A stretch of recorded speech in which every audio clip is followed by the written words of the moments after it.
welcome. Botch Wrestling Podcast, Season 2, Episode, however many we've done so far. I've kind of lost track, Dan. I've been trying to keep track in my notebook and on YouTube, but they get posted when they get published, and usually within a day or two. But right before we do the kickoff here with Monday Night Raw, supposedly 2 championships are on the line tonight. Which is awesome because the women's IC championship continues, and Braun Breaker defends his against Ludwig Kaiser. Ludwig. Yes. After, we're in Boston. Maybe we'll see Sasha. Think she ready to jump ship yet, Dan? Anyways. I don't think so. Well, if the ship she ends up on is the Titanic, I'll bar the powerful to her. But anyways, big Saturday night, Dan. Big party throwing Saturday night. Saturday night main event. That too. We have a new wrestling fan in the family. Yes. My sister did get added. She'll be on the podcast at a later date. She's probably sleeping by now. But it's true, Dan. Yes, I do. Going off of it right now, how do you feel? What are your thoughts? What did you think? I know, real quick, the internet, I saw a good portion of the internet saying it was boring. I think that's far from the case. I do not think that was boring whatsoever. And they were pissed that there wasn't any surprises, I guess. But? Yeah. I don't think I would use the word boring. I think I would say it was just a good show, right? Like, it was just a good show. It wasn't anything special other than the fact of the nostalgia, right? But the actual contents of the show wasn't anything crazy, right? There were no surprises. I guess I thought maybe there'd be something, possibly. Whatever. We talked about it, right? Right. So it was just another show, and it was a good show. And for us, we're a little bit older, so the nostalgia feel is nice, right? It's kind of cool to get the nostalgia with I know you a big fan of the old ring ropes, yes. Right? The old tricolored ring ropes, the red, white, and blue, and the referees in the blue shirts, and the bow ties, basically. Yeah, and the turnbuckles, and just the older set, and the smaller, even the aisle, the walk up, to the ring was thinner. It was more back to fans being on top of you, right? Like, it was more, and I feel like with how close it was, like, to build off of what you said about the walk-in entrance, the intros were basically gone, right? They went back to, like, the old school days of just, you got announced and you were on your way out to the ring, which was awesome, because it just kept the show flowing. And I think that added to the excitement in the crowd, right? Because people were like it looked like second and third row people were actually, like, reaching out and getting, like, high fives and stuff, right? Like, it's not just everybody that was at the rail. Like, people were reaching over people in front of them and in front of them to get, like, high fives, especially with the guy that had the sign that said overrated when Cody walked out. He was in the third or fourth row, and then all of a sudden he appeared. But it definitely felt like it was I guess an indie show on steroids. It felt like, kind of like how just intimately close it was, right? Like, just because it just great. felt like what it was in the 80s. Which was their point, right? Like, that's what they were going for. So I think that was good. This is, so on the flip side of that, this is what I was slightly worried about, if it is going to be a monthly thing, which I guess we're not sure. I know there's another one in a month, but we're not sure it's going to be every month. It's not clear. Right. If they follow the old format, it'll be about 4 times a year. Ventura kind of intimated he would be around 4 times a year, but that doesn't clarify. But I don't want to see this show 12 times a year, right? No. Because you're just adding another monthly show that will lose its luster of being special and being slightly special, right? But so that was my only concern about it, because I think it was a good show. I wouldn't call it boring, but it's not something I want to see every month for 2025. Right. One thing I really liked about it in general was very fast paced, Yep. right? It just went, Yep. right? Like they were moving through. And a little bit of that is, yeah, they didn't really do backstage segments and all that kind of stuff for the most part, and that's fine. So, but that fast pace of like match, quick break, next match, quick break, next match, right? Like commercials in between during matches for the most part, and next match, right? Like you said, other than the main event, no long entrances, right? No drawn out stuff, No. right? Which is how it probably should be. So I like that it moved along quick. It didn't feel like 2 hours to me. So I thought that part was really good. Yeah, and you could probably only tell what 2 to 3 storylines decently within that 2 hours, because there was a lot of commercials, and we're not the only ones Right. that called that out. Like 83 Weeks podcast called that out earlier today. That they said E- E- Eric said he didn't keep track, but at best he thinks at maximum maybe an hour and a half of actual wrestling, Well, I'm just telling you, based on all of the commercials that they had. Because um and also, did you know that there was a pre-match or dark match with Motor City Machine Guns? They beat up on A-Town Down.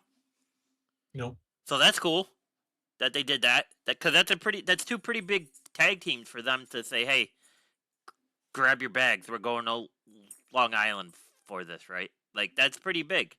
Yeah. And for a dark match, too. Like, that's, you know. So there was 50 minutes of match time. 50? Now there were 50, 50, but there Yeah. were some commercials during that. So for actual viewing match time for TV viewers, it was probably closer to 40. But they did picture in picture for Cody and Kevin. Yeah. So the rest, I don't think they did picture in picture for any of the other matches. I think only the main event. You're correct. Yeah. So there's probably 45, let's call it 45 minutes of on TV wrestling. Obviously 50 in the Coliseum, plus the dark match, so 58, for live viewers, for audience members. Did that count the like intro videos? Do you think that counts like the intro videos for the female matches? Like where it tells the story real quickly? No, I think that's bell to bell. Okay. I think those are bell to bell. I could be wrong on that, but I think it's bell to bell. No, that wouldn't make sense, right? Because then that would be more of like a backstage promo thing rather than like in ring wrestling. Well, yeah, you got to figure that makes sense, because it makes sense it would be bell to bell, because most of their commercials were in match. Mm-hmm. So you had still another hour to fill with intros, video packages, ring walkouts, opening, closing. Well, closing really wasn't a thing, but opening, because don't forget they had Jesse and the new commentator, I can't think of his name, Joe or whatever. They did a quick little like 5-minute intro, right? Like they did a thing, and a little bit of that back and forth. So yeah, that's probably right. It's probably 50 minutes or 40 something minutes of actual wrestling. And then all the stuff. But if it just felt like it went quick. It felt like it went real quick. Yeah, it flowed well, right? Like, so for the first 3 batches, I have it going 10 minutes, 9 minutes, and then 11. Yeah. So that's what, 40 right there? Yeah. Well, what's funny is a friend of ours, when I was talking to him yesterday, he thought every match was 20 minutes. I was like, first of all, the math doesn't even work on that. No. But he probably thought it was boring too, right? Because if he thought each match was 20 minutes, then he clearly wasn't engaged, right? I don't know how you could know the history of Saturday Night Main Event and expect it to be like something different than what they put on. Because I think they crossed the T's, they dot the I's with everything that they did last night, especially with having the blue lights in the back. They had the blue pyro lights or the blue ghost smoke lights up the whole entire show during every match. Those were up, Yeah. right? So that was definitely old school. It was good not seeing the prime thing on the turnbuckles. Um, it was back to like the old golden W, which was awesome to see. I thought that was long gone. Um, the tricolor ropes, the blue ring. Now all I need is them to bring back is the blue cage, and I'll be all set. So I mean, I yeah, mean, I could see that. I mean, I could definitely see that. You know, maybe you actually, it's funny you just say that. Maybe you get that in a Cody Kevin or Randy Kevin rematch for next month. Bring Punk back the blue Seth, cage. Punk Seth right before Rumble. Yeah, you could do that. The only reason I say Cody is because like he's known to be the nostalgia guy, right? Like the Winged Eagle, you know, he did it with the Intercontinental Yeah, Belt years ago, right? Like he's the guy that always wants to bring back how it once was, right? So I could just see it like, oh, we're doing another Saturday Night's Main Event. We're gonna continue this Kevin story, and boom, like let's do the blue cage. You know, why not? yeah. I mean, um, I think the time frame of 2 hours was perfect. They obviously had to be running through this beforehand, and or like have a process flow that they knew that this was going to work out. I mean, there were some issues, right? Like when the uh the Michael Cole audio leaked during one of the commercials during the main event. Um, he was basically, you know, sitting there telling Bat McAfee that he's going to talk about how Kevin has just come back with this intensity and he stepped it up a notch and all this is occurring. And then all of a sudden, McAfee was like, yeah, because he's been continuing to do that, right? So if you did listen to 83 Weeks, or if you didn't, I apologize. Spoiler alert. Conrad brought up the idea. Do you think that was a subtle tease of them just letting that get out and working with it? I don't think it's a viral because I haven't really seen it anywhere discussed besides the 83 Weeks. Yeah, I mean, So I don't know if they could really call it a viral if it's already not popular by now. Viral is usually within the first 12 hours, 24 hours. yeah, and if it's planned, like even though they've been very good at letting that stuff kind of organically fester, Mm-hmm. like I'm sure they make sure it lights fire and then they let the fire burn Yeah. on its own, right? Like, but they definitely light the match and then they let the gasoline get poured on it by the internet, you know. So I don't know. Yeah, I mean maybe, but I don't know. Yeah. I mean, so the full broadcast team was Michael Cole, Pat McAfee, Joe Testorora, and Jesse Ventura. Um, Joe and Jesse were kind of like the host, right? And then Jesse jumped on for the main event. What's your thoughts on Jesse getting involved again? I mean, obviously they cleared the air with some bad blood, right? Like, Yeah, and I think he's made that clear. Like, you know, I know too, he was out there quoted as saying he really did this for his kids because his kids really wanted to see it. And but yeah, like he definitely feels like a bridge has been repaired that mm-hmm. was, you know, originally burned. And he feels good about being a part of it, and they feel good about having him. Um, so yeah, I think it's great. Like in general, like again, it's nostalgia, but honestly, like they've they have repaired so many broken relationships over the years. Like, why not repair this one too? Yeah. You know, Well, the big right? biggest one is Punk, right? He did what, a 6-hour podcast shitting on him. Yeah, I mean, there's a ton of them. There's Punk, there's Brett, there's Warrior. There were Brett can problems with stay away. Hogan. Yeah, Brett can You stay away. know, well, I'm just saying, like they Hogan did it too. at one time. No, they did it at one time, Yeah, and he's been back. Well, he was there for the whole Gunther thing earlier this year, right? Like he had one, right. and then Goldberg's been back because with the whole Gunther thing and Hunter. So like Goldberg's Oh, wanting and to run his they mouth as well, but then all of a sudden, if there's an opportunity, he's back. So oh, and Scott Steiner, they had issues there, and yep, there, and there's more, there's even more out there that are probably a little bit less known, but people that just fell out of favor with the company, weren't very, weren't very complimentary of the company, and then have found their way back. So they've paved the road, um, to fix a lot of different things as best they could. So this is just another one, right? Now, this one obviously took a major piece no longer being involved for this one to happen. But if you could do it with Warrior and Punk and Brett, you can do it with anyone. well, and I think that major piece speaks volumes of why it was so bad, Yeah.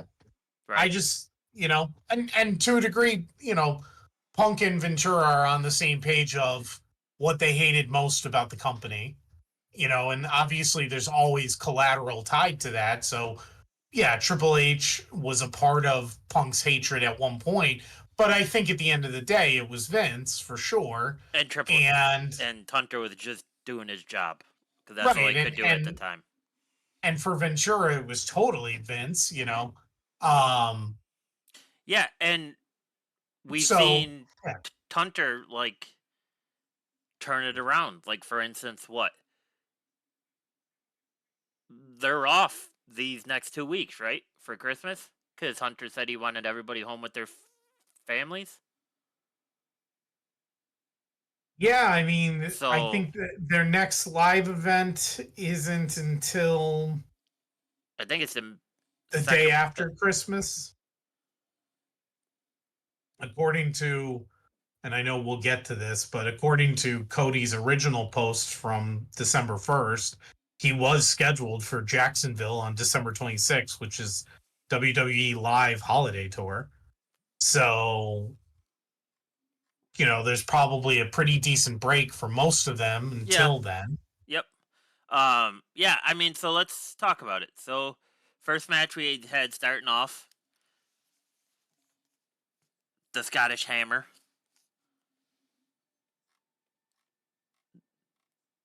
The guy that went, to the extreme with Punk in the cage.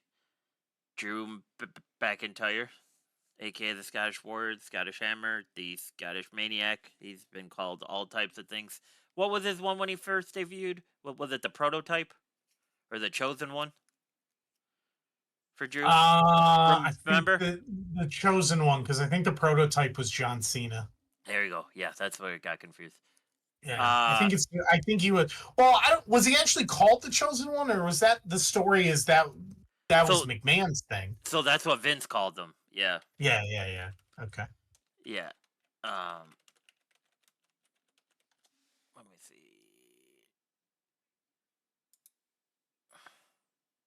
The Chosen One. Yep, that's how Vince introduced him. Um, I didn't expect this match to be first, but it did everything you set it up to be, right? Like, or they did everything that they needed it to be. Yeah. It was awesome. Like, it was good to see Drew be Drew, and with how he's been on the podcast scene lately, like walking off a Busted Open and just being like this dark self when he's doing these interviews. I don't think he's getting enough credit of how good he is right now. Because he is. I would take the title off of Gunther and I would put it on Drew. Right now. He deserves something. He's not going to get the Undisputed. anytime soon. He's not going to get a chance anytime soon, right? Yeah, So, probably not. I mean, and I think Gunther did fine last night. Like it was a good match that we'll talk about. But I just think for Drew to keep rolling at this level that he's rolling at, sometimes the athlete needs some type of reward, right? Like they just need that, okay, I'm doing everything right and I can tell that because I have the big belt on my arm, right? And but then again, like I feel it's the same way about Sammy.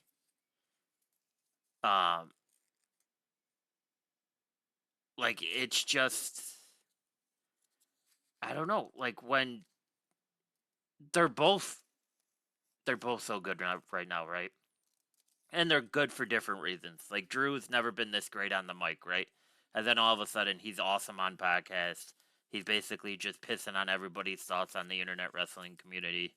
He's talking about anything he wants to talk about on the mic. And now Sammy's back with the uses. So now that brings him to a whole different level again. And then people start giving him more credit about what he can do in the ring, even though he's been doing this his whole career.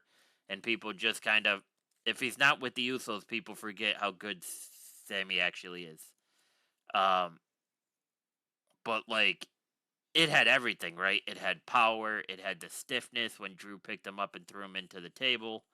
I mean, it had claymores. It had that blue title bomb or whatever Sammy does, and we were both kind of shocked on like how easily Sammy got Drew up for that bomb. Right? Like it didn't look Oh like it yeah, was any effort. Got him up clean, tilted him, spun him, drilled him down, and he was setting him up for the Tallulah kick. He couldn't get it. Um, I think the only thing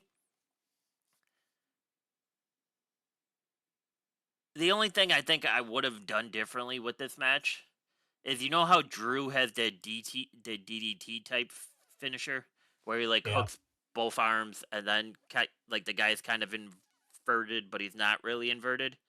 yeah. When Sammy came back into the ring like after he chased Drew back in, I wish Drew would have hit him with that DDT one and then hit him with the Claymore kick because the Claymore kick that ended the match seemed to be a little bit weak. Like but then again, like those guys, they just went all out for 10 minutes, so they were probably exhausted, right? Um, I would say you probably have to give this match at least a 7 or 8 out of 10. I thought this was a perfect opener.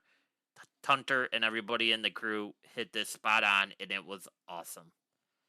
It was awesome. Any additional thoughts on this one, Dan, or No, I thought it anything I was good. missed? No, I thought it was good. I don't today necessarily agree about the title for Drew. I think he can stand alone, and I think they obviously have something they're brewing here with the He's headhunting, right? Because he beats. well, he's moving down the bloodline, the original Yep. bloodline, right? So they obviously like there's something brewing there, and I think that's fine.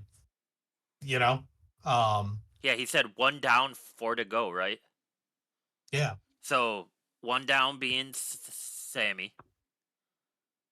I'm guessing, right? J- Jimmy, and then Sammy are the two so far, I believe. Yeah. So, but then who are the Oh, four to go? as far as matches, it was Sammy, Jimmy, Jay, and Roman, I would assume. So that's only three though, because he said one down and four to go.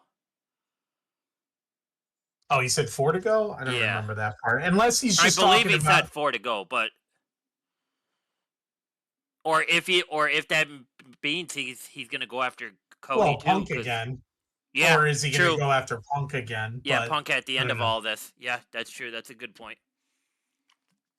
Well, Yeah, maybe they are brewing something because as I'm watching now, and I know I'm on a little bit of delay, him and Seth are having a backstage little little conversation here. So yep.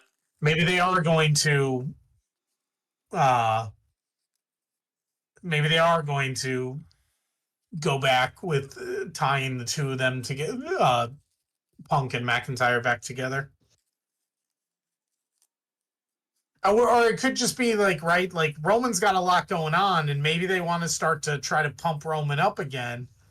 So Roman's, he's still chasing the Ulafala, he's still chasing Solo, and now he's going to have Drew hunting him.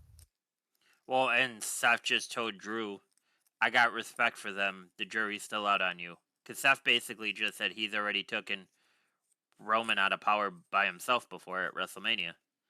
I mean, would you hate it if they did another War Games match? Seth and Drew get 3 other guys that hate the Bloodline, and they run it back with the Bloodline that we just had, plus Punk. I mean, I wouldn't hate it, but it would be weird to just do it out of sync now that it's the Survivor Series gimmick now. Fine, but if the story was good around it, would it be that big of a thing? I wouldn't hate it. But it's interesting that Drew kind of has a hit list now, right? Like, he came back pissed off. It started off with, like, him just walking off, like I said before, on the Busted Open podcast, how he said he didn't get any calls. He had a death in the family. He went back home and he just kind of sat around.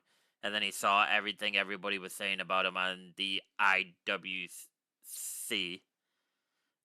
I will always complain, as it stands for, Dan. So yeah, that's for sure. Yeah. Which, so, like, you could tell, like, he's getting more into this dark, depressive side, right? That, like, all right, nobody's gonna do it for me. I'm just gonna destroy everybody that stands in front of me, right? And if there's one guy that can do it, I mean, I don't think I've ever seen Drew out of shape. Have you? No. So it's like, you don't have to worry about that. And wild, we're going from the Punk Seth like opening, which was about 25 minutes long. Now we're going to Braun and Ludwig for the IC title. That's big. So after that, we went to the women's world champion match. Of Liv versus Io Sky. Thoughts, Dan? I thought it was good, right? Like, it just is what it is, right? Like, it's a good match. Nothing crazy, although, to be honest, none of the matches, had anything super crazy, in my opinion. So all of the matches were just pretty solid, I thought. Except for that stiff spot with her knee, right? That looked like she may have broken her nose. Oh, yeah, but... No, it was just good to see, right? Because it just adds flavor to Liv's character. Yeah. Eric was... So, this is what I texted you earlier, that I had a rebuttal to Eric Bischoff on 83 Weeks. He didn't have an issue with everything they were trying to do in this match and the kind of small botches that they had. But he had more of an issue in the Chelsea Green and Machin match, saying that they were trying to do too much. There was at least 2 or 3 times where, like, Io tried to go up on the ropes and it looked like she slipped, right? Like, we caught that and we were talking about that while we were watching this. And I get it, because they kind of have 2 contrasting styles, right? Like, right. Liv is not going to be able to go step for step with Io. So she's going to have to quick about it. She's going to have to be dirty. She's going to have to, tie her up in the rope. She's going to have to pull anything out that she can on her to get this across. I thought it was decent. And I agree with you. I think every match on this small 2-hour card was good. I didn't think there was an issue with anything tonight. I just... I think the best part of this match is the stiff knee that Liv took that we can't tell if it broke her nose or not, and then the confrontation between her and Rhea on the small ramper entrance, right? Yeah. Because that's kind of what we're waiting for, right? Like, and we don't know when we're gonna get that. Like that's just going to be one of the things that they slowly drag down the line. Correct? Like they're not going to give that to us at the Rumble. I think Rhea's going to win the Rumble. What do you think? I tend to think so too. Yes. Do you think she still wins even though if they bring Charlotte Flair back then? Yes. I do too. There's a lot of people that think Charlotte Flair comes back and she wins the Rumble. I mean, I always, right, like it's always possible. I just, like sometimes too, like you bring her back and she doesn't have to win it, right? Like it's just the reintroduction and you easily start a story somehow within the Rumble, right? How many times have we seen a story start because of an elimination in the Rumble, right? Like, oh, you took away my great return chance to get right back into the championship. Now I'm going to make you pay, right? Like, well, then just think if it's Rhea that eliminates Charlotte, Rhea goes on to get the title, then all of a sudden Rhea starts Raw and you hear Charlotte's music hit, right? So it's right back to where Rhea basically took over from Charlotte at WrestleMania, where Charlotte originally got hurt, right? That's where she got hurt because she blew everything out there. So can you just imagine? My only concern is how rusty Charlotte's gonna look because she looked pretty rusty the last time back. But anyways, time will tell. do you think we have to wait to WrestleMania for Rhea versus Liv and Rhea taking the title? That's a while. That is a while. It's possible. It's possible. So how do you stretch that out? I mean, unless they how do you stretch it out? Yeah, I'm not sure yet. That part I don't know. I think if Rhea gets the title before then, I think we get Rhea versus Raquel for the title at Mania. Because it seems to be that they've been having Raquel be like the cleanup to whatever Liv is doing, right? And then don't forget, there's also supposed to be the departure of Finn from Judgment Day. So we don't know if Finn's going to take the bobblehead and Carlito with them. And then it's just going to be Dom, Raquel, and Liv, right? Like, we don't know what's happening there. And then there's talks that Karrion Kross is bringing somebody in for that faction. So can you imagine if they bring in Finn for that faction? Because his Judgment Day character kind of seems like it will fit with Karrion Kross. So you put Finn with Karrion Kross and the AOP? I mean, what else do you need, right? You have the power, you have the big body guy, and then you have Finn calling the shots like the Overlord. Seems like that would work to me. But yeah, I mean, it was a good match. I was pumped to see Rhea show up. I thought we had a feeling she would, right? And it kind of seemed like the crowd thought she would too, but they were still very excited to see her pop out. But yeah, she looks like she's in the best shape of her life, and she would just pound anybody in front of her. So it'll be interesting to see when we actually get that again. I think time's gonna tell. I think if it stretches to WrestleMania, I think Liv and Rhea gets kind of stale. So yeah, it could. I mean, maybe they flip it at the Rumble, right? Maybe that's what they do. Maybe Rhea gets Liv at the Rumble, and Charlotte returns and wins the Rumble, and then it's a crash Charlotte course. Hunting.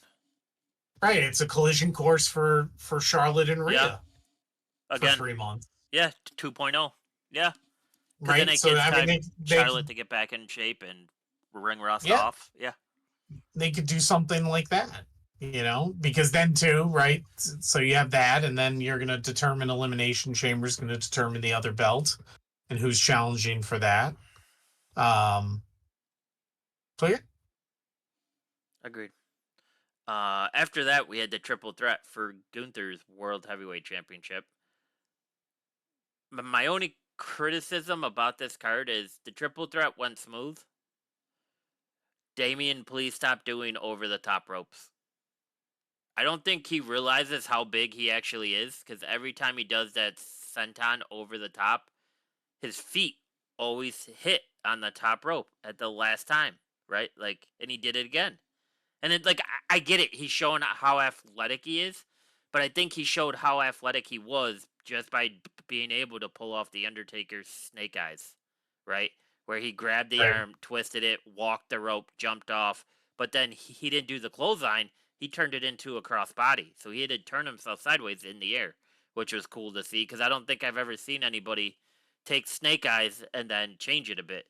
Um, so that was very cool to see. I thought, I mean, we kind of predicted this, right? There's going to be two guys that are going to pound the piss out of each other, and then the story is going to be what can Finn get done in the match, right?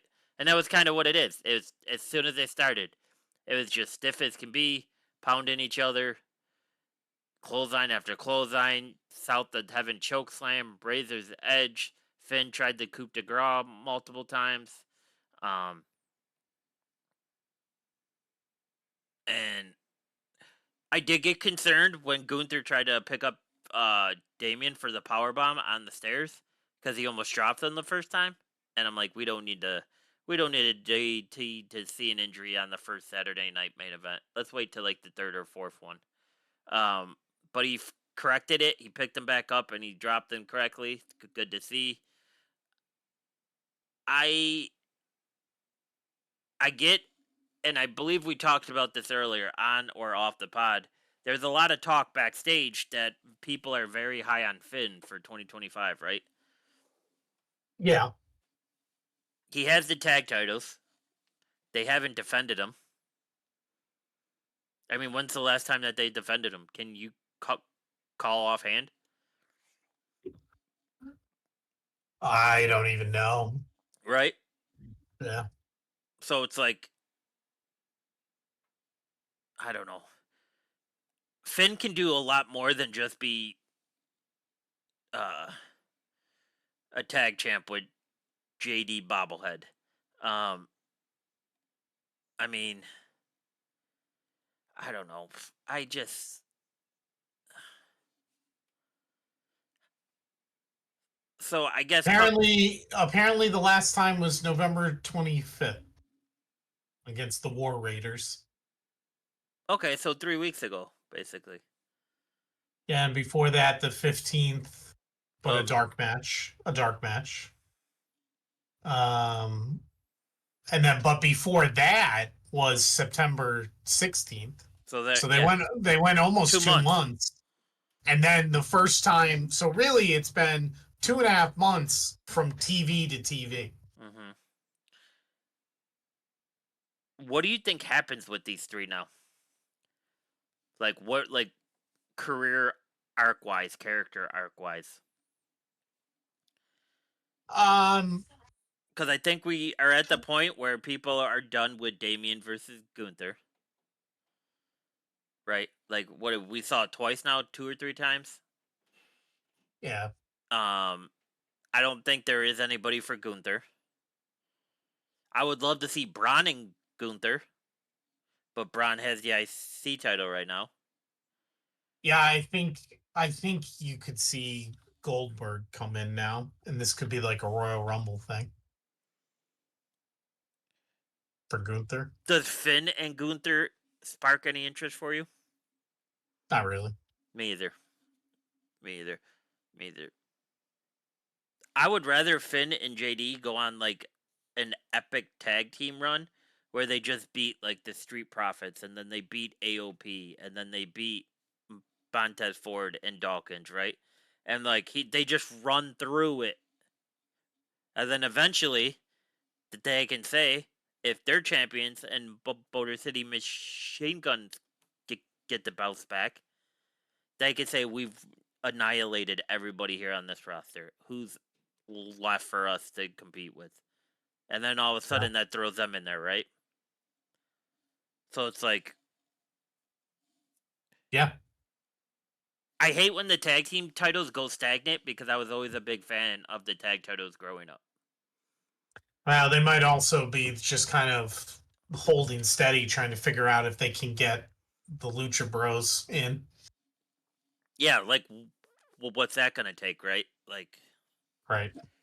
um, so yeah, I mean, and I know they got prospects down at NXT, like with Axiom and Dacian Frazier, that like that they're very high on.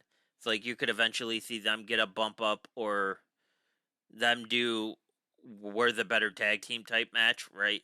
Um, so yeah, it's interesting. I feel like all three people are after this match are kind of at like a holding period, which I think is pretty good, right? Because we're at the end of the year now, so they're gonna have time off anyways. So hopefully, come January, like something can come back. Um, Yeah. what if we get Cena versus Gunther or Cena versus Gunther starting January 6th? Yeah, I mean, we might.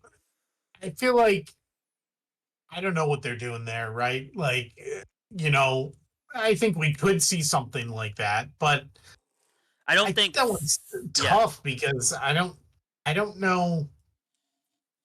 Seems weird that you put Cena right into that. He probably loses because like they're making a thing about like his last Royal Rumble ever, his last Elimination Chamber, his last WrestleMania, right? So like I don't know that they like I'm pretty sure he already said he was going to be in the Rumble, right? yes, So he did.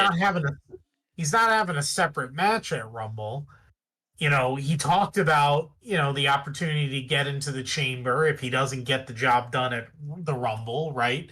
So, Yeah, if they bring him in, they got to quickly do a match, and I don't think he wins in that circumstance. Which I'm not saying he has to win. It just seems like it would be very quick and almost like become an afterthought. so I was talking as it's starting, like them just laying the groundwork on January 6th, that like Gunther comes out and says something because he's done this before, where he's called out and where he's came out and called out all of the legends, right?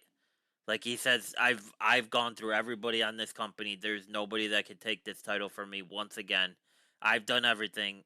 Then all of a sudden, you hear Cena come out and he gives the prototypical, "You need to be humbled, and I'm eventually gonna be the one that humbles you." Right. So it kind of just lays the footprints in the sand of like, okay, like we could see it down the road, but Cena's just back to show the young guys what it's gonna take, right? And then if Cena has to run the gauntlet of like doing a show at all the big four, right? Like that shows like he still has it. He's obviously top two of all time. He can do anything. Like that's what I Yeah. meant about like it possibly starting, because you know how they always love to do that with Cena, where he comes out and he gives that prototypical like, you, you don't understand what it means to carry that title, and someone should smack you in your mouth so you can know it, right? The same type of thing he told Yeah. Miz, the same type he told Punks, the same thing he used to tell Roman when R- Roman couldn't cut a promo. The whole famous "I'm still here because you can't do your job" type thing, right? And Yeah. the internet wrestling community exploded on that because obviously, yes, they talked about John with the golden shovel throwing dirt on everybody that doesn't do what they're supposed to do. But also at the same time, John was telling him, "You're not where WWE needs you to be. That's why they bring me back." So it could be the same type of thing with Gunther. I don't know if that would give Gunther the type of push that it gave to Roman, but I still think it could be pretty huge for Gunther.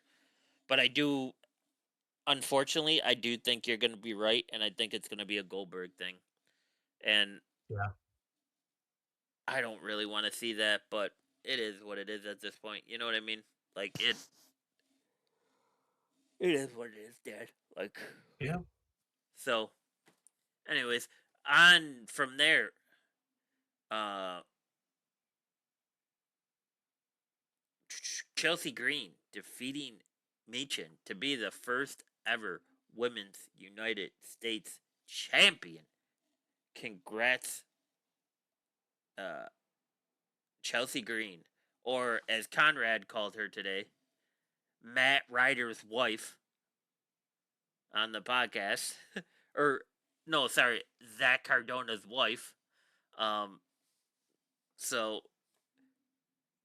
let's talk about it. I thought it was good. I thought Machen showed a lot of what she could do at TNA when she tried to do the old school Page type like submission move of like the spider thing on the ropes where she hangs over. It was cool to see her pull that off. I haven't seen that done in a little bit. I feel like they went all out once again, like everything else on the show. Yeah. Chelsea's character was obviously over before, you know, before the match even started. The way she just brings her character into the arena, she has her face on her whole outfit, right? I'm gonna take a wild guess, and we're probably looking at Piper versus Chelsea at WrestleMania for the U.S. title. I don't know if it'll wait that long. Oh, you think it's gonna be quicker than that? I think it'll just be sooner. I mean, like you said before, like that's a long way away to wait to do Yeah, that. yeah. I just thought with the title being new, they're gonna give Chelsea some time. Chelsea would have to find ways to get through like Bailey, Naomi, those type of characters, and then eventually, you know, Piper feeling like she's just the reason why Chelsea has the title. She eventually turns. Um, did you see what she tweeted the next day and all the crap like the rest of the female superstars were giving her? No. She said, first day as the first WWE US Women's Champion, so I'm going to Disney World or Disneyland. And I like, saw that her and Cardona posted there, yeah. and Naomi was like, I hope you get food poisoning. And Bailey's like, I hope it rains the whole entire time you're there. Like, they're all, like, they spent like half of the day just tweeting at her, like, I hope this goes wrong. I hope this goes wrong. Of like just continuing the story, right? Like just building that, like that she does have that hatred in the locker room, that people don't think she should have the title. It's similar to Liv, right? If you stack Rhea up with Liv, I mean, 10 times out of 10, the person's going to be like, yeah, she's going to pound the piss out of her, right? And I think it's the Yeah. same type of thing with Chelsea, right? Like you could say, like, Zoe Starks could beat up on Chelsea and people would say it's believable. Like, you know what I mean? Like, it's very believable that, like, Chelsea got this because of all the outside help she has. So, I don't know.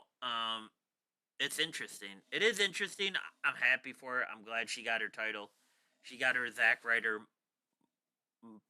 moment, right, Dan, as you said. Yep. I don't She know. did. Was there anything else in there? I know Piper got involved a little bit with that boot to Machen starting off in the match. I think Machen came through the ropes or whatever, but yeah, I thought it was pretty smooth.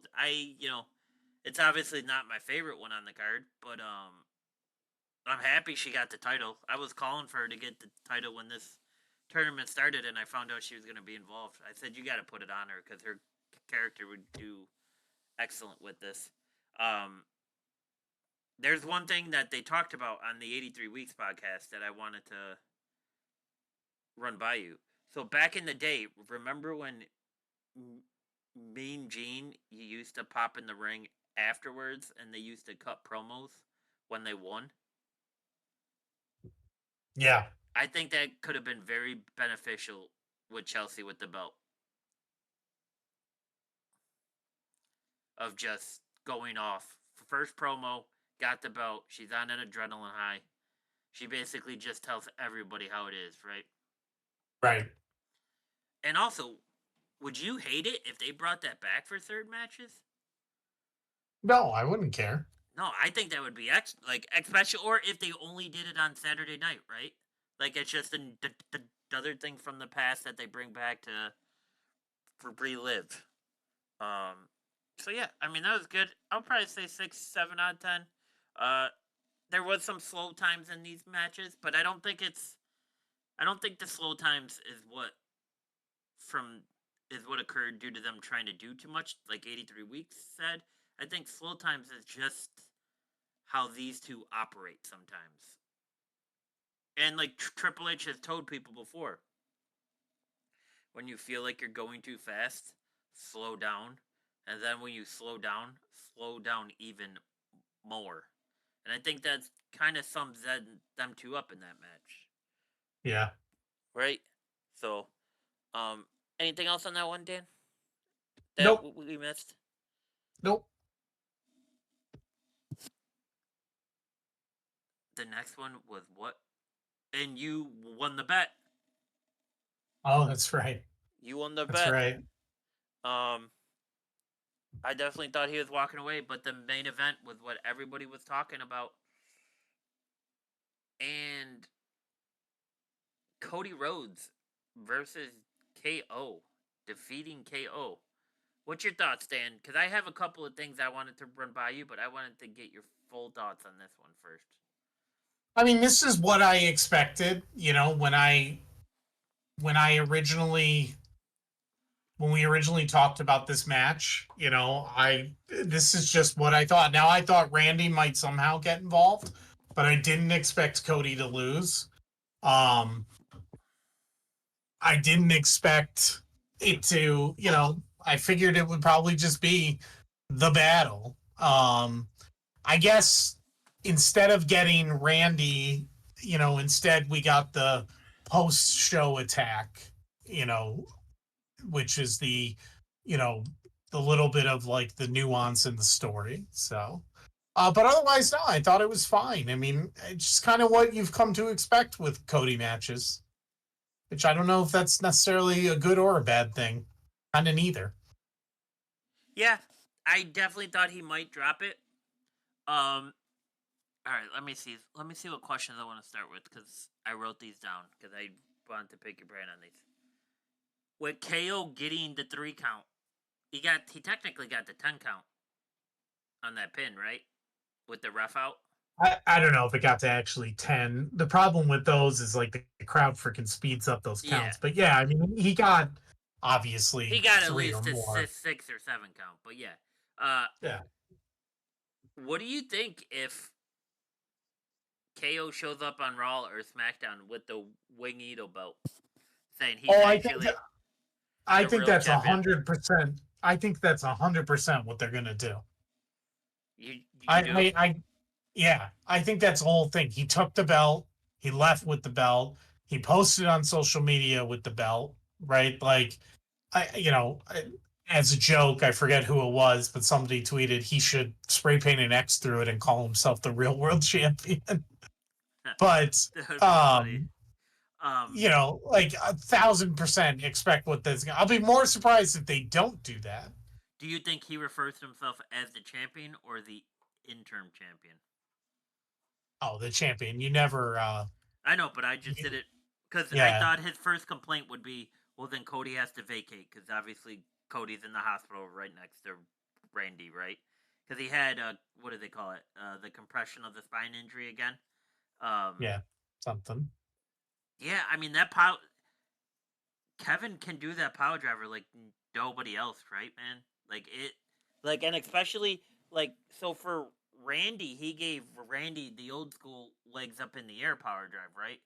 He gave Cody more of the buckle bomb power drive, where he basically just cramps you up and you're going for a ride.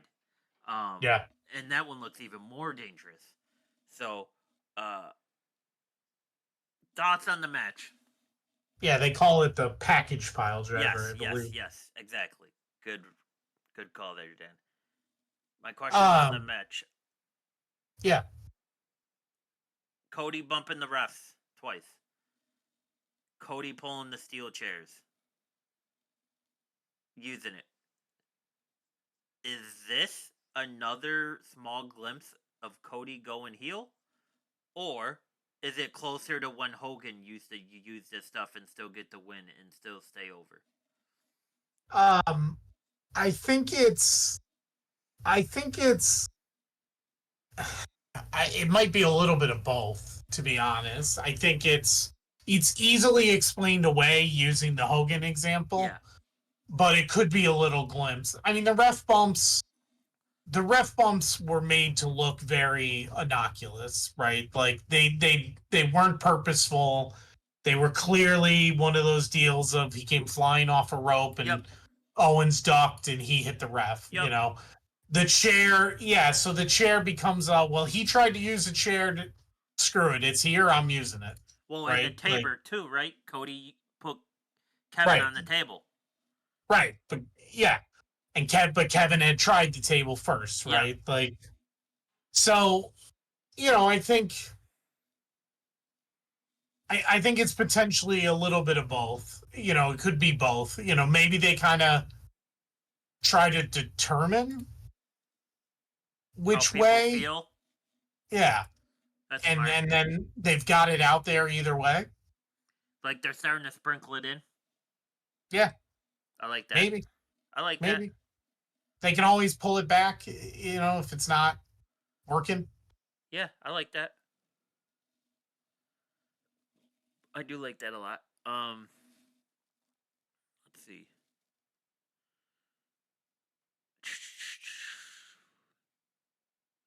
Who do you think we see bro back first? Cody or Randy? Cody. I mean, unless Randy's going to come out right now to avenge Cody, like I think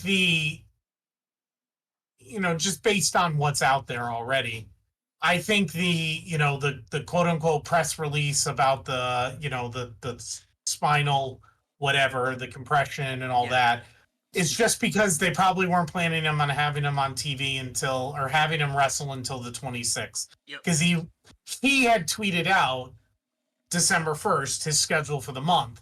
And between Saturday night's main event, his next confirmed show was that live event on the 26th. So he's got 10 days off.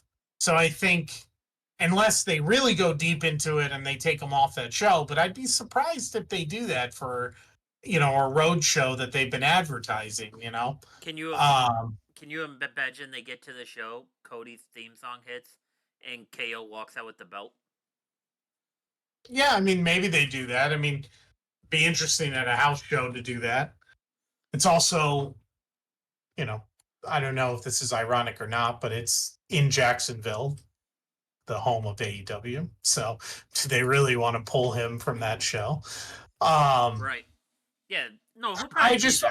I would be surprised if he misses that show. So I think this was just a way to say he ain't going to be on TV until probably January 6th, actually. Yeah. Now that I think about it, he might not be. I know he's got other shows listed. Well, he has SmackDown on the 27th listed on this tweet. So you might I think this is the way of saying, look, you're not going to see him until the 27th. People aren't going to see him until the 26th. And this is just the easy way to do that. And maybe it's the same for Randy too. And they're just going to let Kevin chug along for a couple of weeks of like, hey, I put these two out of commission for now. They're nowhere around. I'm the champion. I've got the belt. That would be hysterical if that's what we get. You might get that to say, well, where are they? That would be hysterical. Yeah, it'll be interesting for sure. I mean, that's what's so great about this, right? And did you see the rumor that Paul Levesque got cleared? Well, I didn't see that rumor, but obviously they filmed the little The bumping, physical the shoving. confrontation. Yeah, so maybe they're putting something out there. I don't know.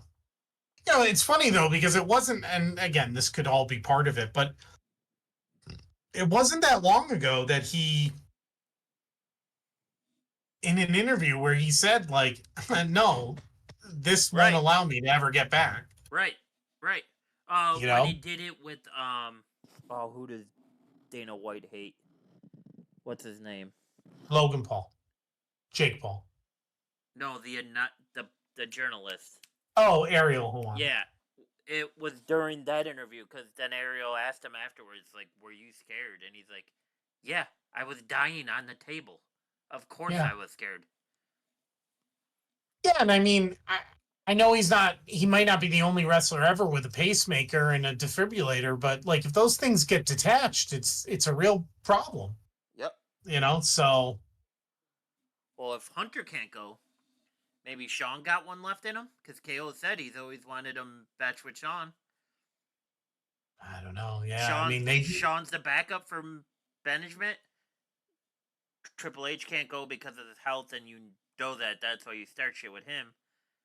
So now you got to deal with me, and we get the Christ loving Sean. He comes out in the camel chaps with the camouflage T-shirt, the shaved head. Dan, like he found God for the 37th time. Writes a book about it. I mean, it's all interesting, right? Because I think similar what they could do with Finn and Drew. These guys give you options, right? mhm. And with how good KO is at being the bad guy, being the asshole, I think you have unlimited options of what you could do with him right now. And I don't think Yeah. any of them are bad, right? Yeah. Because then technically this will take everybody's attention off of what's happening with the bloodline, right? So it's like because we already got the whole promo video of Roman calling out Solo for the Ulafala January 6th. You leave your tribe at home, I leave my tribe at home. Let's finish this type thing. So people already know they got that in the near future. What, 2 weeks away, 3 weeks away from now? Yeah. Yeah, I mean, so Three what? 3 weeks. 3 weeks from today.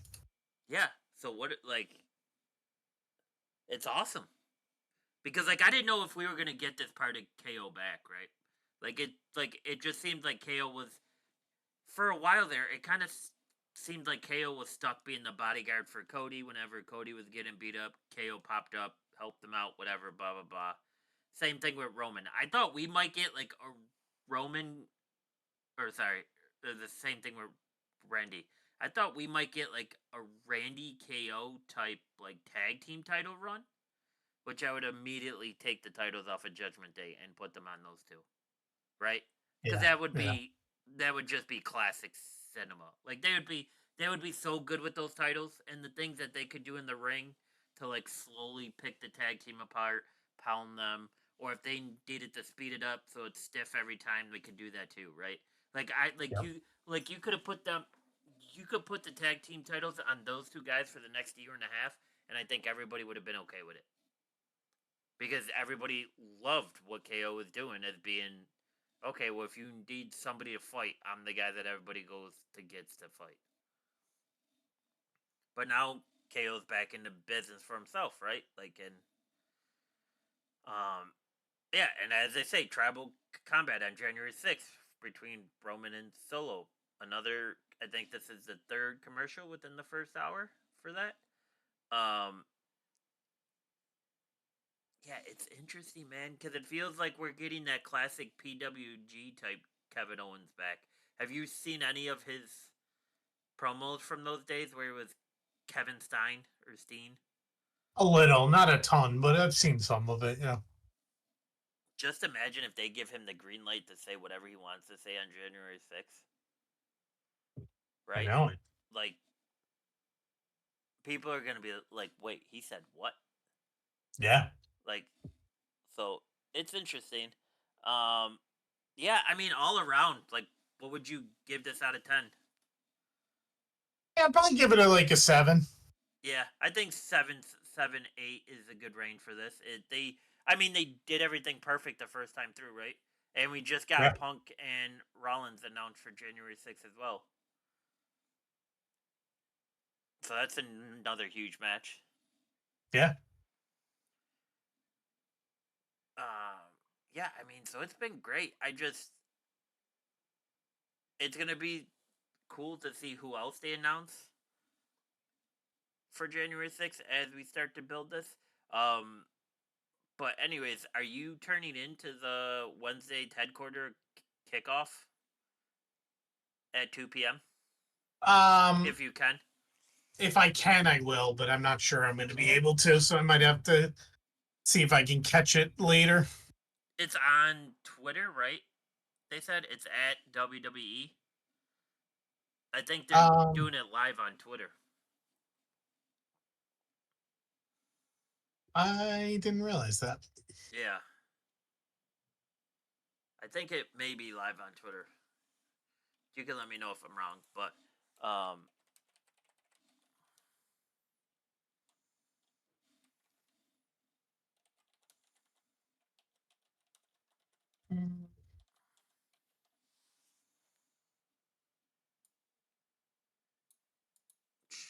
Wrestle Talk has it.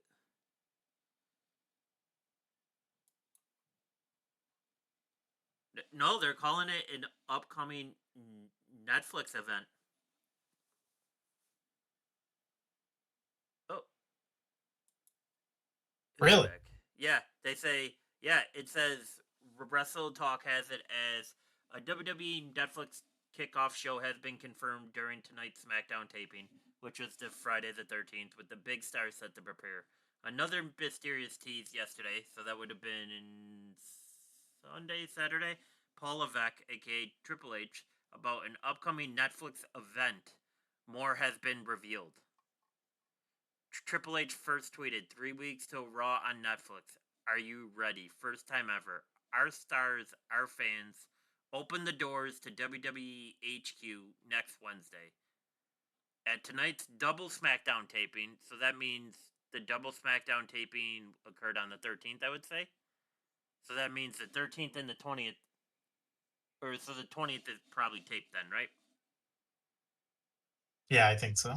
So tonight's double SmackDown taping, a graphic was shown to fans that would explain what Triple H was referencing. The graphic confirms that Raw Netflix kickoff show at WWE headquarters is set for Wednesday, December 18th, 2024. It's noted as a 2 p.m. start time for the event. Featured on the graphics were Seth Rollins, Rhea, Logan Paul, he said he retired, so what are we doing? Cody Rhodes, Gunther, Liv, CM Punk, and Solo. First up for WWE's, and then they talked about that Saturday night the main event would air on the December 14th.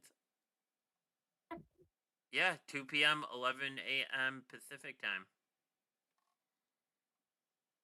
So it looks like it's actually on Netflix then, Dan. So it should be available for replay then too. Yeah. I mean, they did be nice. already put a couple of WWE like documentaries up.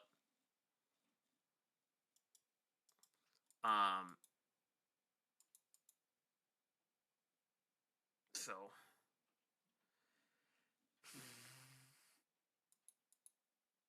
question for you, because I was thinking about this today. What are the chances Punk's bet or deal with Heyman was that if Roman ever had the opportunity to get back in power, Paul had to screw him over? What are the chances? That's what it is? Or you think it more relates to Punk getting a shot at Roman if he gets the title, or Punk just getting involved with the title?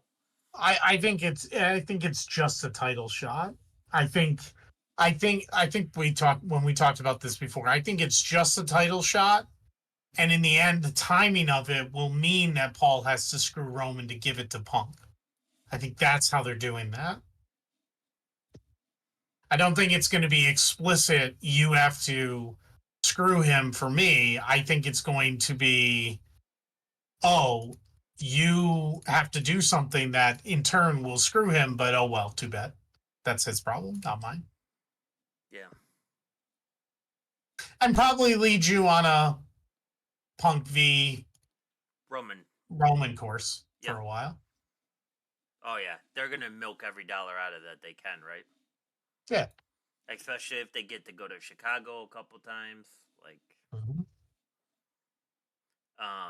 yeah, I was just thinking about that today's too, is because like if you notice all the chatter that's been going around between the wrestlers, like face to face, is like nobody wants Roman back in power. So if Roman technically wins on the 6th, that means he's back in charge of everything. He got his crew back. He got his Ulafala back. Right? Yep. Bloodline 2.0 is basically down to what, 2.5 guys? And that's even with Jacob Fatu wrestling on a broken foot. Like, Yep. unless that's what Bloodline 2.0 needs to do to go call other people in. But then it gets to the point, like, when is this a never-ending saga of tribal warfare every 6 to 8 months? Right. So it's like, do you let that die for a little and then Solo gets back involved? Yeah, I don't know. I don't know.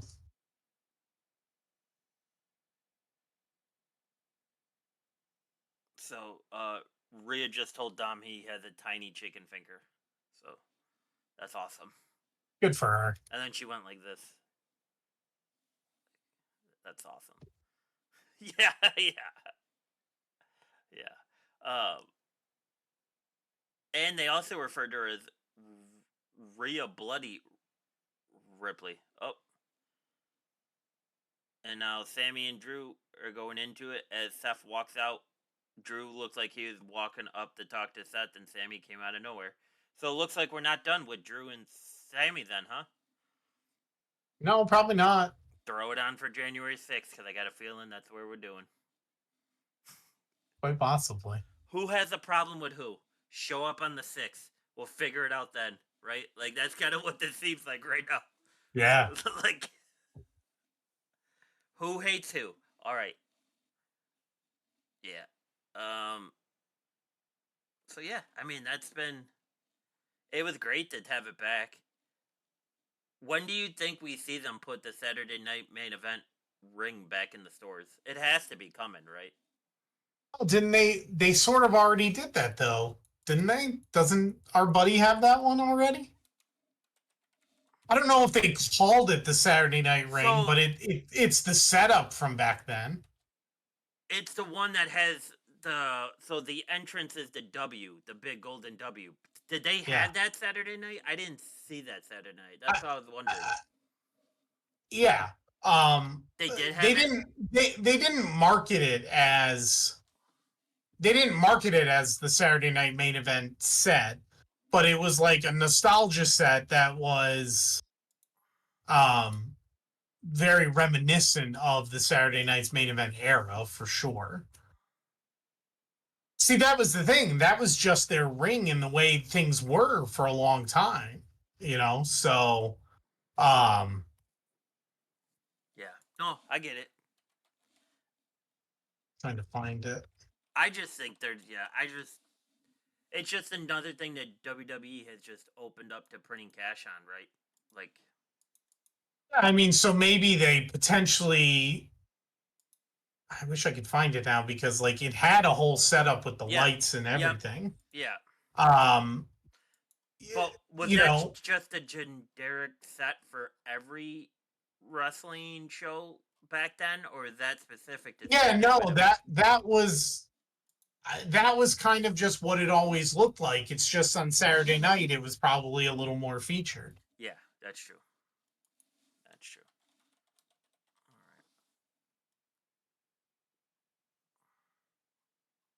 Yeah, I can't find it now, but it was definitely but yeah, could they do something where they add in the Saturday Night logo? Yeah, probably.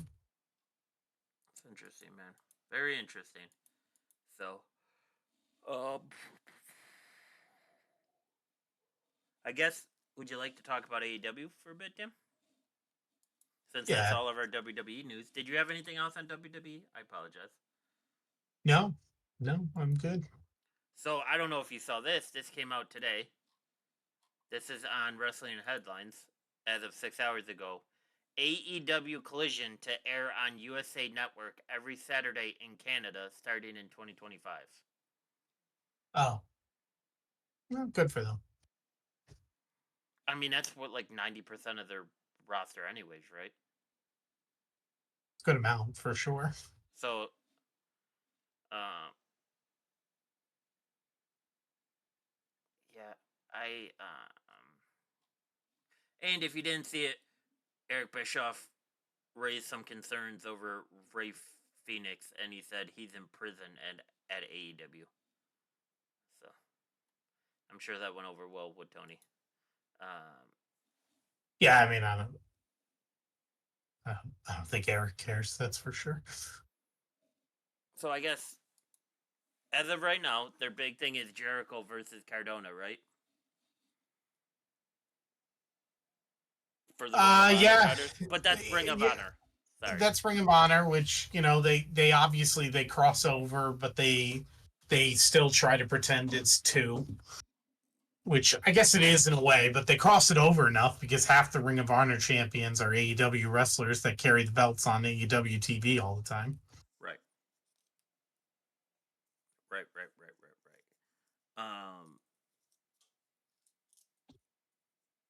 Yeah, I mean, Tony Storm's back, but as she has dementia, and she's pretending Amnesia, my not bad. dementia, amnesia. She's pretending like Jeez. this is well. I get it just watching this.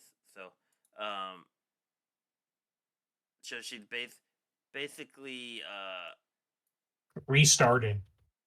pretending like she's just straight off the indies, right? Yep, she's restarting her AEW debut as if it's the first time she's ever been there. I mean, She's back to the eye black on one eye, yeah, and the old gear. No more of the timeless stuff. Yeah, I don't know. I mean, I've only seen a couple of little things from it. It's clear what they're doing.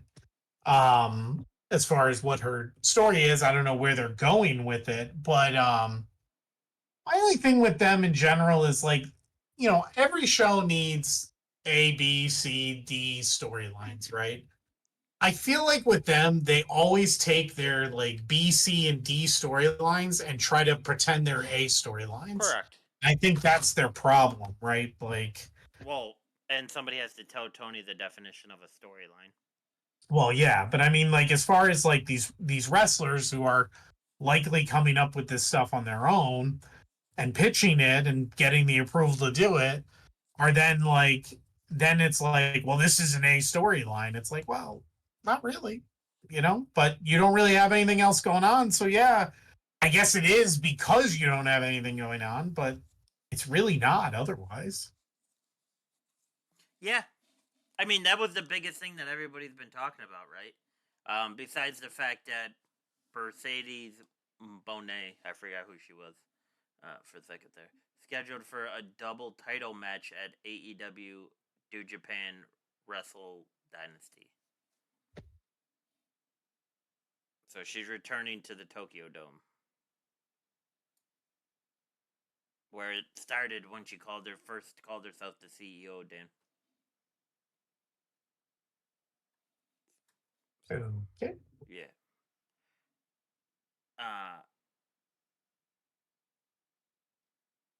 Yeah, I don't know. It's not really much to talk about with AEW is the issue. That's all there is to talk I about don't is think that she's there's good not enough much for to talk about. a, a double match. So you think AEW is talking double match, meaning she wrestles twice, or for the belts? Oh, probably she wrestles twice. It says a double title match. Oh, two titles on at once. She That's has it. two titles, right? Oh, okay. So both titles are up for Up for grabs. grabs. Okay. Okay. Yeah, I used to know how to read. That's fun. Well, but big deal. They like that. They do. That's nothing new. Yeah, I don't know. unless you have to get 2 falls to win both belts. You know, Yeah, there like was they put nothing some said about weird, that, but yeah, if they put some weird stip on it on how you win each belt. yeah, I mean, side note, I don't know if you caught it, but the Elimination Chamber advertisement for March 1st in Toronto had Cena all over it. Oh yeah, no, I So mean they're they've all been, in. yeah, no, they, I mean No that's pun been intended. that's been kind of like their deal ever since he announced that he was back for one more year. Was like they centered in on Elimination Chamber, Royal Rumble, and WrestleMania right away. So it looks like he's in Dan, for sure. I just saw this and I got to bring this to your attention. Are you ready for this? Sure, Eric Bischoff said, "Poor Phoenix. He's in Guantanamo Bay." that's a good one. That's a good one. Eric's always got a few good zingers after he's had his first 3 cups of coffee. Well, he brought his wife on the Saturday night Bang Yeah, Bang podcast, I saw. which Dragged her out of bed reading to she a said few. I had. If that story happened, then I guess that was with your other girlfriend. I was nowhere around for that, so good for her. I mean,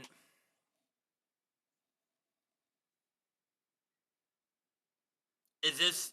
What do you think's gonna get worse fast?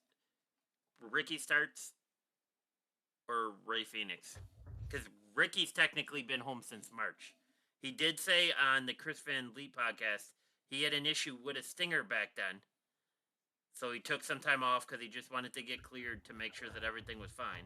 And he said it was fine. And then he said he's just been told to stay home. Probably. My guess is the Ricky thing gets worse because just because the Phoenix thing is what it is, but at the end of the day, it's just them being dicks about contract details, right? Whereas Ricky is just being told to stay and now stay home, and then they're punishing him because they're mad at GCW. Like it's not Ricky could have been making the GCW appearances and was making them, and those were approved until GCW said something and Tony got mad. Yeah. So he's punishing Ricky for something that Ricky didn't do. Um, but then Jericho showed up there. So was that a GCW match or just wait? Jericho he attacking showed Cardona? up and Effie. Yeah. I thought I read that. Unless it's outdated, unless it was from before.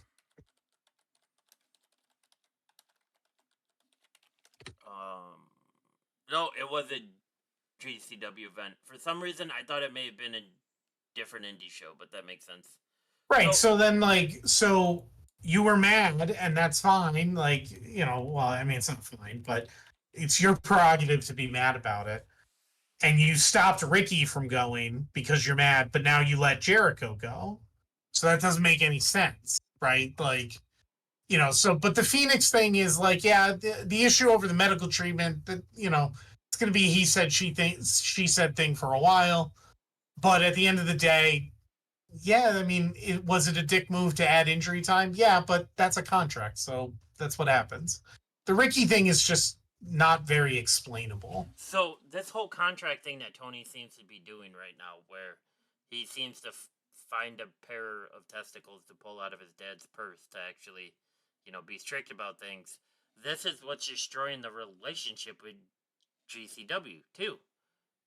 Because this was posted 3 days ago, 4 days ago, 3 days ago, that tensions between AEW and GCW are flaring up, as noted on the Wrestling Observer, which this will be a topic for a different day on the podcast.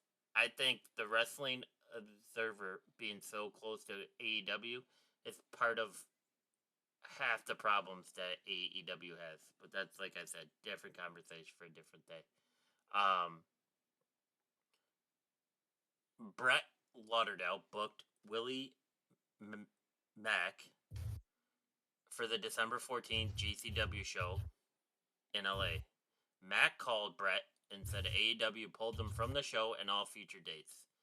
Every report suggests that Lauderdale was unaware of Mac's contractual obligations with AEW and that he was even under contract to begin with, since Mac has wrestled just a few dates for their sister promotion, Ring of Honor, since February. So, and then Effie has come out and said on multiple podcasts that Shad Khan pays Tony Khan to stay away from his sports teams and alleged AEW is losing huge amounts of money, which we all think is true. Effie took exception to how close AEW's booking of the Hammerstein Ballroom was to GCW's booking of the same venue. According to Dave Meltzer, Uncle Dave, Lauderdale reached out to AEW's Sonya Dutt, but Dutt denied AEW had pulled Mac. However, Mac himself has told Lauderdale that Christopher Daniels, aka head of AEW's talent relations, explicitly told him not to do the show because of the Effie controversy. And shortly after that, it's been reported that Brett Lauderdale and higher-ups at GCW, under him, have reached out to WWE about doing a storyline of Cardona and Chelsea, and Cardona was the one to shoot it down. So there's rumors going around now, based on how big this Cardona-Jericho thing gets. Tony Khan wants to give Cardona a contract. If you're Cardona, why would you sign that contract when you could just go book wherever you want to be without this headache? Yeah. Because it seems, based on all these articles, it seems, I don't know if there's not clear disclosures. I don't know if anybody can read at AEW, but it seems like nobody knows what their contract actually is for AEW anymore. And that's where this all is stemming from. Because how do you go and let them do all these indie shows, do these New Japan shows? Because New Japan has let some things slip as well on AEW. Not as bad as what Effie has said, but like, I mean, I think it's I don't pretty, even think that's been bad. What Effie said. No, I mean, I think the contract thing is pretty clear and simple. It's just not organized the way they do it. That's the better way to say it. Yeah, perfect. Right? Way to say it. Like these guys are free. AEW from the very beginning, for the most part, these guys have been free to take outside bookings from, what's considered non-competitors. Mhm. So basically, unless explicitly through AEW, they weren't going to WWE and they weren't going to TNA until for a little while AEW and TNA worked together. Otherwise, Joe Schmo's Wrestling in the middle of East Bum whatever Nebraska can have you. I know what you're gonna say. Can have you with our approval, and basically approval has always been yep, no, yep, no, yep, right? And really the only ones ever protected from that were very top stars. And even then they do it. Like, you didn't, now maybe MJF didn't want to do it, but you've only seen MJF do a couple of non-AEW shows, right? Like, you've seen Jericho do a couple of non-ones, right? Like, you just saw, like, some fun little surprises and things like that. But otherwise, they, we saw, we didn't see him, but Danny Garcia came here to Buffalo to do a show, right? Like, so I think it's just very disorganized. And probably what's really happening is the roster is too big and it got out of hand for them trying to track it all. And then, and on top of it, then Tony is being a little baby about things, when it comes to what's getting said or not said or whatever. And, he's got a glass friggin' jaw when it comes to verbal commentary. So now all of a sudden he's denying a lot of stuff. Yeah, it's wild. But in the meantime, one of your, as far as we know, still one of your executives, and we talked about this last time, one of your guys who started this with you is re-debuting for the first time in like a year and a half and doing it in a different promotion than yours. It just doesn't make sense to me. Yeah, I mean, like, you're mad at Effie, so you don't let Ricky Starks do a couple of GCW shows, but Kenny, you have no problem saying yes to New Japan, which, again, I'm not saying Kenny didn't earn that, but I think that's Ricky your guy. Well, no, I'm just saying. Well, I'm just saying because of Kenny, like within that company, helping start it, doing all that. Yeah. But my point being is, like, Kenny's one of your guys. Like, it's just not comparable for the two of them, right? Like, he's an executive. To me, it would have been like, it would have been on par with like, oh, Punk is coming back from injury when he worked for us, and we're gonna let him come back from injury for the first time and go to New Japan. Like, why would you do that, right? Like, your bread and butter is these guys, right? Like, so yeah, you get, like I said, you can make the argument maybe they've earned it, but like, I just don't understand that at all. So it just seems like it's just like everything. It seems very disorganized. Yeah. Yeah. I agree with you. I agree, damn. I just don't you think if Tony's like wants to go get all these people like he's talking about, he has to start making amends with all the people that he has issues with now, instead of just ending up on every damn blog. Yeah, I mean, yes, ideally, but then too, like, at some point, money does talk, and these guys are gonna come, right? These guys are gonna come, one way or another, because one of two things happens. They're currently not wanted in WWE, or they don't have a good enough offer, and they're more concerned about the money than they necessarily are, right? They're setting up their futures, so an extra few million here and there make a big difference. For, like, we talk about it, like, why would Adam Copeland go there when he had a deal on the table from WWE? Well, he probably a little bit selfishly was like, well, this is a different schedule. This is more money. We think, right? This is more money. This is going to allow me to work with a few people maybe I haven't gotten to work with, or I haven't gotten to work with in a long time, and I want to. My best friend is here. And yeah, I'll throw 5 million more in my pocket, and no hard feelings with WWE, but I'm going to go do this because what else? I think we talked about it when he signed. What else was appealing to him about AEW at the time? Because they weren't like clicking on all cylinders when he went. They weren't, No, he kept like, saying Darby Allin. Yeah, so I mean, they present some opportunity where some of these guys. Now, I agree with you. Why would an up and comer want to go there right now? That, I think, is a big conversation. Well, if you're like Joe Henry and your contract's ending, or if like you're in one of these indie programs, it's a good example that like are just pushing, and you see what he's doing with Phoenix and Penta and Ricky Starks, but then you have Edge sitting across the table telling you everything's fine. Those guys just have a contract issue. How do you take that chance? Because you might lose the prime of your career. Ricky hasn't been wrestled since March. And he's in the best shape he's ever been.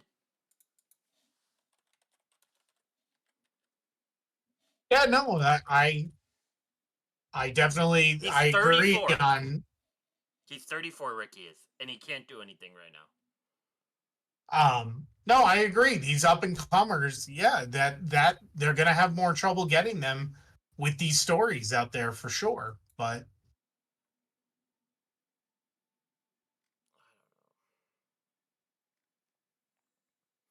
I don't know, man. It just seems like I don't know what fixes it, and I don't know if Tony is the guy that fixes it. But someday, the one thing for Ricky that he can take solace in is these contracts aren't forever, and someday this is going to make his debut in WWE 10 times better. Well, just imagine if he debuts, I don't know, within the next year, and he helps Cody keep the title, and then they both go heel. Yep. And absence makes the heart grow fonder. People will be like, "Holy shit!" Yeah. Yeah. I mean, it's great, man. It really is. It's just, I don't know, man. It's quiet. It's just wild, man. It's just, I don't know what to say, because it's just, it doesn't have to be this bad. Like, and now, excuse me,